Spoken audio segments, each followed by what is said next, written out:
Hello, I'm Dr. Raj Bhandari, member of the National Technical Board of Nutrition, Government of India. It gives me immense pleasure to introduce this dossier, Models on Community-Based Care of Children with Acute Malnutrition. This has come at a very opportune time, and I compliment Coalition for Food and Nutrition Security for bringing this out when humanity is faced with an existential crisis due to COVID-19. This compendium basically is a compilation of experiments and experiences for modeling CMAM, and it demonstrates various state governments and development partners who are ready to combat malnutrition in a holistic manner. Wasting, as you all know, is an acute phenomena and requires timely detection and urgent management to break the intergenerational cycle of malnutrition.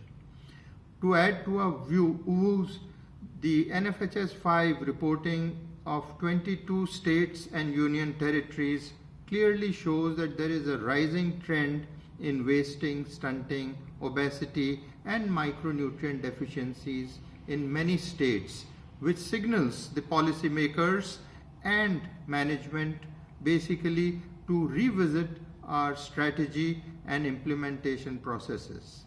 It will be useful to incorporate positive and promising stories from this dossier prepared with the collective efforts of all our partners and stakeholders. Well, there is a plethora of evidence already existing which shows what are those strategies which work in the management of acute malnutrition, and also we have experimented in different contexts and settings. So what you see in Rajasthan, where Poshan Amrit was launched, it was an initiative taken by the health department, whereas in other states, for example, Telangana and Maharashtra, it is the Women and Child Department which took the lead. Similarly, we find that there were, for identification, MUAC was used in some states, and some states went a step further to use MUAC as a criteria for enrollment in SAM program, basically.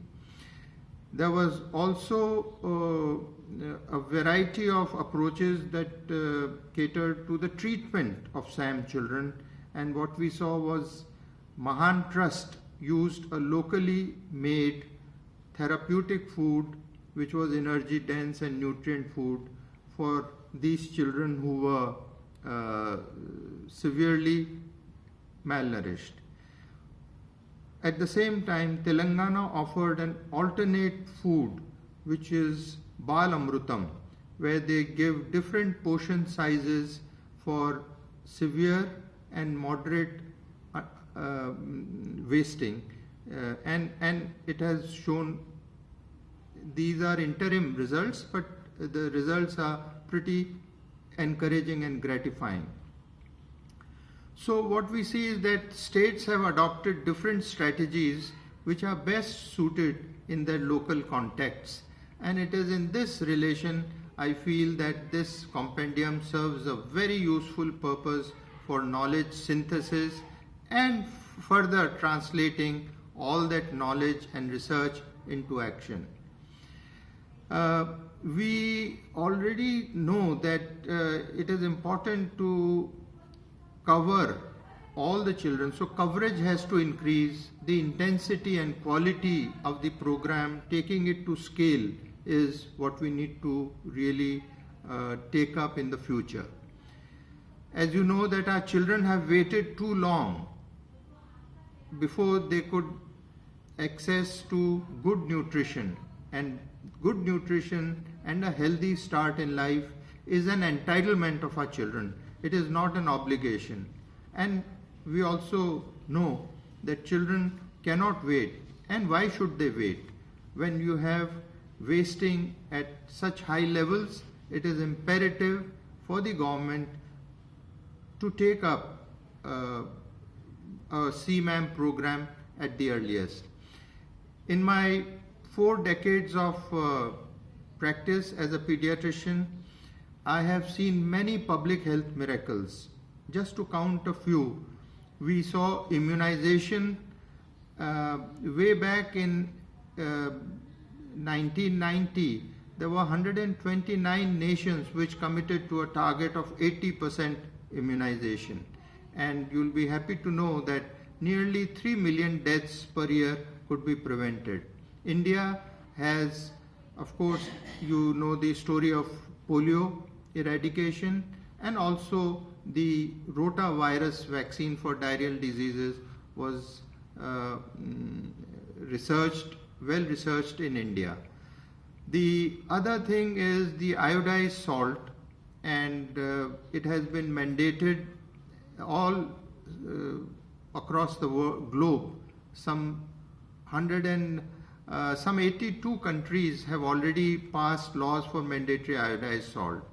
The other miracle which I saw was the ORS with zinc. There were so many diarrheal deaths occurring in children, and simple, very easily accessible and affordable treatment in the form of ORS has prevented more than 1 million lives who would have otherwise died, you know. All these are great success stories in public health, and I feel that India is the crucible for research and massive public health program which were launched with all these initiatives. So we have survey of policy, we have research, we have intervention, we know the data gaps, we also know the burden and the long-term effects of malnutrition, the metrics and indicators needed to define and prioritize nutrition deficits, adequacy and improvement. They are all there. Then why can't we eliminate the scourge of malnutrition when the solutions are in clear sight? And thankfully, our union government has also stated that malnutrition eradication is a top priority.